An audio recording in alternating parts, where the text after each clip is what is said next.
இது ஆயிலாக இருந்ததா, இதை நான் லைட்டாக வாயில் வச்சு பார்த்தேன், என் வாயே பொத்து போச்சு. அதனால் இதை வந்து பக்குவம் பண்ணதுக்கப்புறம் தான் கச்சிக்கொட்டையாக அந்த முந்திரி பருப்பாக ஆக்கினதுக்கப்புறம் தான் இதை உடச்சி சாப்பிடணும். வாய் நல்லா பொத்துட்டு. அஸ்ஸலாமு அலைக்கும் வரஹ்மத்துல்லாஹி வபரகாத்துக்கு. இது வந்து கொல்லாம்பழம், அதான் முந்திரி பழம். இதை வந்து நான் இப்போ வந்து ஜூஸ் போட்டு குடிக்க போகிறேன். அதுக்கு இதை தண்ணியில் நல்லா வாஷ் பண்ணிக்க போகிறேன். நான் மட்டும் தான் குடிக்க போகிறேன். அதனால் ஒரு 4 பழம் போட்டுக்கிறேன். நானும் என் பையனும் குடிக்க போகிறோம். அதனால் எனக்கு 2 பழம், என் பையனுக்கு 2 பழம், 4 பழத்தை போட்டு ஜூஸ் அடித்து குடிக்க போகிறேன்.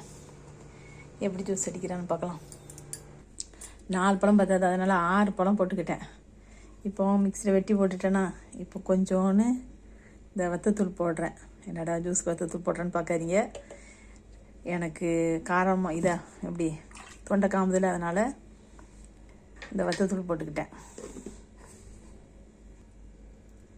டேஸ்ட்டு கொஞ்சோன்னு உப்பு போட்டுக்கிட்டேன். இப்போ இதை நல்லா மிக்ஸியில் தண்ணியை ஊற்றி அரைப்போம். தண்ணியை ஊற்றி நல்லா அரைச்சிட்டேன். இப்போ நம்ம இந்த வடிகட்டியை வச்சு வடிகட்டிக்கிறோம். இப்போ நம்ம ஜூஸை வடிகட்டிக்கிட்டோம். அது எப்படி இருக்குன்னு டேஸ்ட் பார்க்குறேன். பிஸ்மில்லாஹிர் ரஹ்மானிர் ரஹீம்.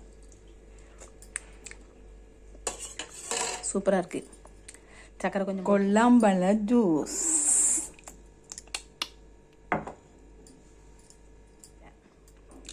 அதனால் செமையாக இருக்குது.